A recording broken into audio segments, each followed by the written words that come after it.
Guys, we have a really big day today. It turns out that Jessie has been put on the fast track with ground school, so that means he's condensing about 4 to 6 weeks of information, I think, into about 2 weeks, and hopefully he'll take his test at the end of a couple of weeks here, which is great because it frees him up for other projects. So needless to say, he's not here right now. He's at ground school. Also, he's still working on fixing his back, and while he's making improvement, he really isn't able to do any strenuous labor at this point, so sorry guys, this is gonna be an Alyssa video. So today, I've been putting it off for a couple of weeks to be honest, because I'm intimidated. Today is lawn day, or cover crop day. What I meant to say is today I execute my plan to take over the world.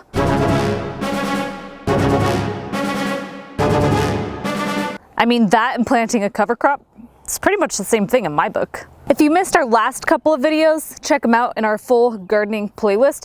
You'll see that we've been battling knapweed for the past year, and last year it got really out of control. We ended up using Milestone, but this year we're planning on controlling it by using a cover crop that crowds out the weeds, so in theory it won't grow. So basically what we need to do, because the seed needs to make good contact with the soil, we need to find a way to rough all this up, and we don't have any farm equipment of any sorts. So I do have a redneck idea that's been planted in my brain, which I hope to show you guys. And then we need to go ahead and sprinkle the seed, but first I have to fulfill a promise to you. Remember that soil test I've been talking about? The one where I put a bunch of dirt in a mason jar and shake it to see what kind of soil we're working with? Well, it's been sitting for a week now, and I think it's time to share the results with you. It's a little hard to see in here, so let's take her outside. So if you remember in our last video, we went ahead and marked a line for our sand, which was what had settled after 60 seconds. And then on top of that, over the last 2 weeks, our silt and our clay, which are the finest particles, that has settled. And if you noticed, it's not much higher above that line. So I would say it's safe to say that we have like 95% sand, which is exactly what I thought. What does that mean exactly? Well, one thing it means is that our soil drains extremely well, which we already knew, and there's pros and cons to that. On one hand, we have to water more frequently because it drains so quickly. On the other hand, it doesn't really hold on to moisture, and we don't end up with like a thick, soupy mess like some might have with clay soils. So drainage isn't always a bad thing. It's just a little bit not ideal because we don't really have a lot of water to maintain a large property at this point. So for this lawn and the cover crop, we're going to rely on the rains to make it grow. Finally, I can dump this out now. I've been waiting for a week to share this with you guys. You guys want to see the goods? Look at all this grass seed. I want to tell you guys what's in this bag, but first, I need to stop dragging my feet and get the four-wheeler out. And I'm probably gonna try to rough up the soil because it scares me and I just need to get it done. Planting the seed isn't the hard part, it's roughing up the soil. Uh-oh, the light's not coming on.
If you're in need,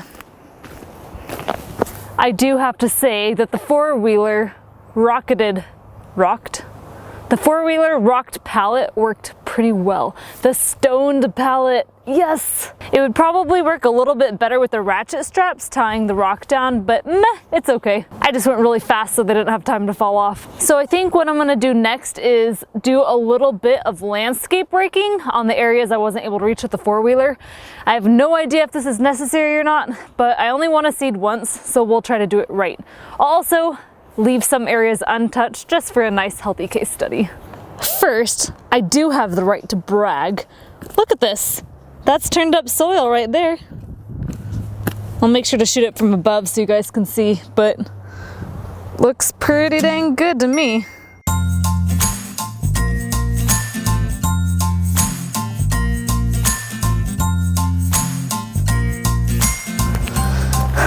That hardly seemed worth it.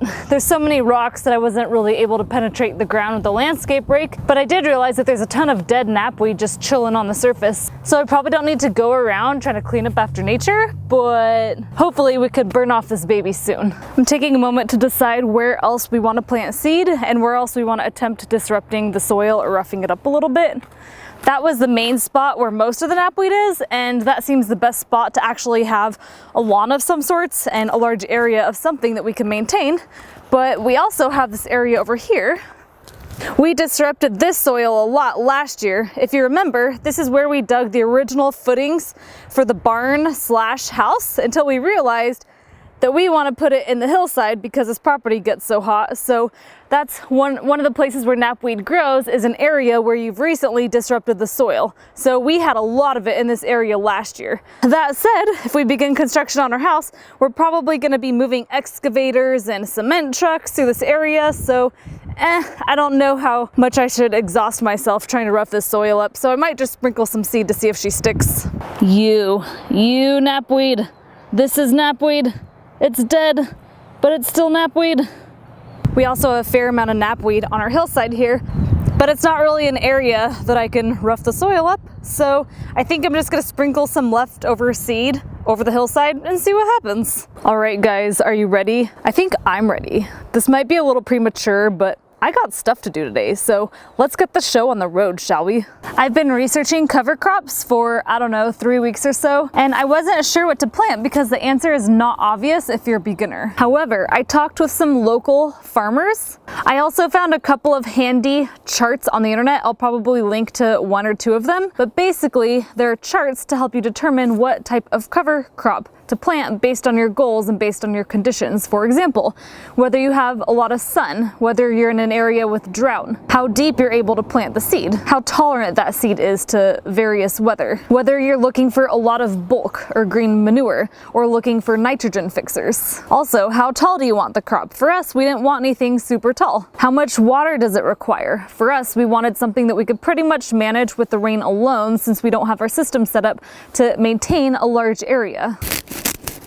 We decided to go with a mix of seeds. The first one being ryegrass. Because we really would love for this lawn to last more than 1 year if possible, we decided to get a perennial ryegrass. It was also recommended to us that we go with an annual ryegrass since that would grow really quick. And since knapweed should be coming up any day now, we thought that we'll give that a go and it'll die off and it won't come back next year and it'll be great. We also got a fescue mix that has hard fescue, sheep fescue, and a creeping red fescue. I don't know much about fescues to be honest, but we were told that they're drought tolerant, so we like that. Also, fescue has a natural toxicity towards knapweed. We got enough ryegrass for probably half of an acre. We're probably gonna seed about a 1/4 acre. We thought that was good to have a little extra that we might be able to throw on the hillsides and whatnot. And then also, we have our own seed spreader, so says Jessie, but we can't find it. So our neighbor was kind enough to let us borrow this one. It's a little hand spreader. It should be fine for the area of our size. It's a pretty windy day today, but I'm gonna take my chances.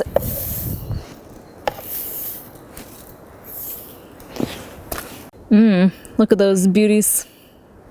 This is where I wish Jessie was here because Jessie's a lot more methodical than me. So I'm just gonna do my best.